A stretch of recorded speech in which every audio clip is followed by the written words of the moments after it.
एक समय की बात है। गौतम बुद्ध के हजारों शिष्य उनके पास अध्ययन करने आते थे। गौतम बुद्ध से जब भी कोई शिष्य ज्ञान प्राप्त कर लेता था तो गौतम बुद्ध उसे किसी दिशा में लोगों को जागरूक करने तथा शिक्षा देने के लिए भेज दिया करते थे। बुद्ध का एक शिष्य बुद्ध के आश्रम में लगभग 6 सालों से था। वह शिष्य महात्मा बुद्ध के पास आया और बुद्ध से कहा, मुझे यहाँ आए लगभग 6 साल हो गए। मेरे बाद कितने शिष्य यहाँ पर आए, उनमें से सभी शिष्य को आपने ज्ञान देने के लिए किसी न किसी दिशा में भेज दिया, लेकिन मुझे अभी तक नहीं भेजा। आखिर ऐसा क्यों? क्या मुझे आपका ज्ञान प्राप्त नहीं हुआ? इस पर बुद्ध मुस्कुराए और बोले, यह तो तुम्हारे लिए खेद की बात है। इसे समझना पड़ेगा कि मेरा ज्ञान तुम्हें प्राप्त हुआ या नहीं। शिष्य बोला, हे बुद्ध, आपने इन 6 सालों में जो मुझे उपदेश दिया है वो मुझे याद है। आपकी बताई हुई एक एक बात मुझे सब याद है। आप कुछ भी मुझसे पूछ सकते हैं, मैं हर उत्तर देने को तैयार हूँ। आप मुझे एक मौका दे ताकि मैं किसी न किसी दिशा में जाकर लोगों को अपने ज्ञान के बारे में बता सकूं। इस पर बुद्ध ने कहा कि ज्ञान की बात को याद रखने से कोई फायदा नहीं जब तक तुम उस आदत को खुद नहीं अपनाओ। शिष्य ने कहा, जो भी हो, कृपया मुझे एक मौका जरूर दे। आप मुझ पर भरोसा रखें, मैं सभी को अपने ज्ञान से प्रभावित कर सकता हूँ। मैं लोगों को ऐसी बातें बता सकता हूँ जिससे लोगों के जीवन में शांति आ जाएगी और वह अपना जीवन शांतिपूर्ण तरीके से जी पाएंगे। तो फिर बुद्ध ने कहा, अभी तुम तैयार नहीं हो। जब तुम उसके लिए तैयार हो जाओगे तो फिर मैं तुम्हें खुद ही किसी दिशा में जाने के लिए बोल दूंगा। इस पर शिष्य ने कहा, क्या आपने मुझे इन 6 वर्षों में इतना भी ज्ञान नहीं दिया कि मैं किसी को प्रभावित कर सकूं? इस पर बुद्ध ने कहा, ठीक है, अगर तुम्हारी यही इच्छा है तो तुम पूर्व दिशा में चले जाओ। वहाँ एक गांव है जहाँ से भिक्षा मांगकर लाना है और अपने ज्ञान से लोगों की मदद करनी है। कल सुबह तुम वहाँ अकेले जाना और शाम में आकर मुझे बताना कि तुमने लोगों की सहायता कैसे की। शिष्य यह बात सुनकर बहुत खुश हुआ और आशीर्वाद लेकर चला गया। वो रात भर ज्ञान समेटता रहा और मन ही मन सोच रहा था कि मैं वहाँ जाकर ज्ञान का ऐसा छाप छोड़ूंगा कि वहाँ के लोगों के साथ साथ बुद्ध भी मुझसे काफ़ी प्रभावित होंगे।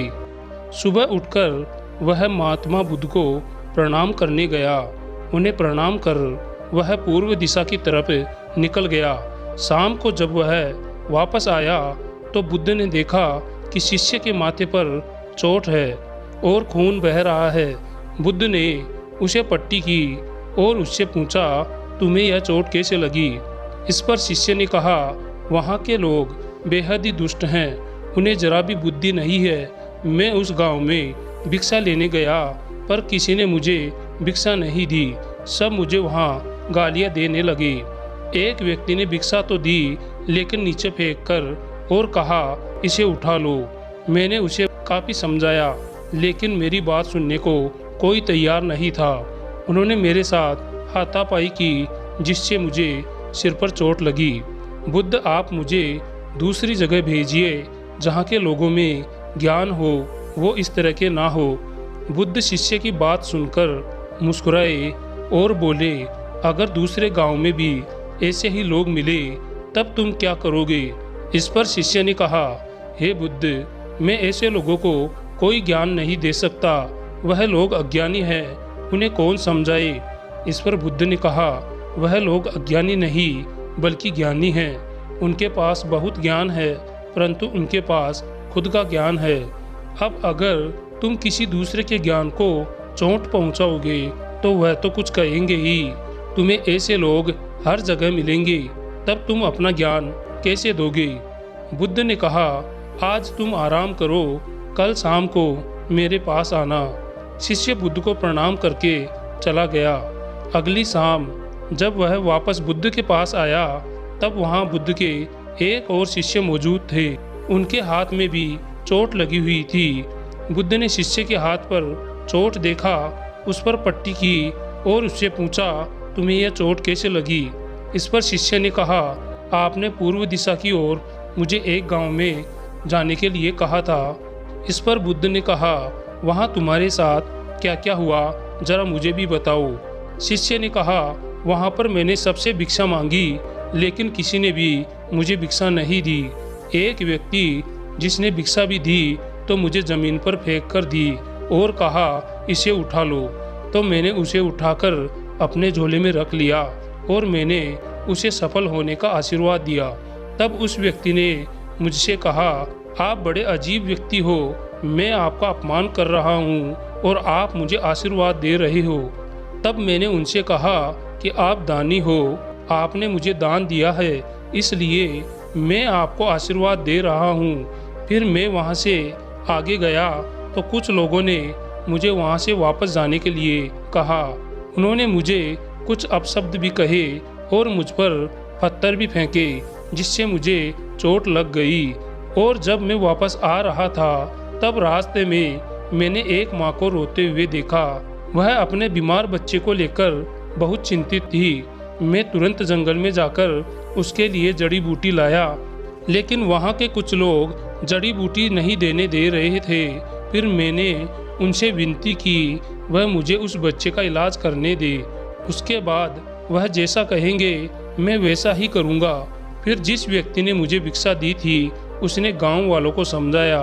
तब उन्होंने मुझे उस बच्चे को जड़ी बूटी लगाने दी। उसके कुछ देर बाद वह बच्चा ठीक हो गया। फिर गांव के जिन लोगों ने मुझसे अभद्र व्यवहार किए थे उन्होंने मुझसे माफ़ी मांगी और कहा, धन्यवाद, मैं वहां से वापस आ गया। हे बुद्ध, मेरी आपसे एक विनती है, उस गांव के लोग बहुत भोले भाले हैं, क्या मैं रोज़ उसी गांव में जाकर भिक्षा मांग सकता हूँ? यह सभी बातें पहला शिष्य खड़ा होकर बड़े ध्यान से सुन रहा था। उसने यह सुनते ही बुद्ध के चरणों में गिरकर कहा, हे बुद्ध, मैं समझ गया हूँ कि अभी मैं उस लायक नहीं हूँ कि मैं दूसरों को ज्ञान दे सकूँ। बुद्ध ने कहा, हमें बाहर वैसे ही लोग दिखाई देते हैं जैसे हम अंदर से होते हैं। जब तक स्वयं को नहीं बदल सकते तब तक किसी को नहीं बदल सकते। खुद में बदलाव लाना बहुत ही ज़रूरी है। अपने आप में बदलाव लाकर ही इस दुनिया को आप जीत सकते हो।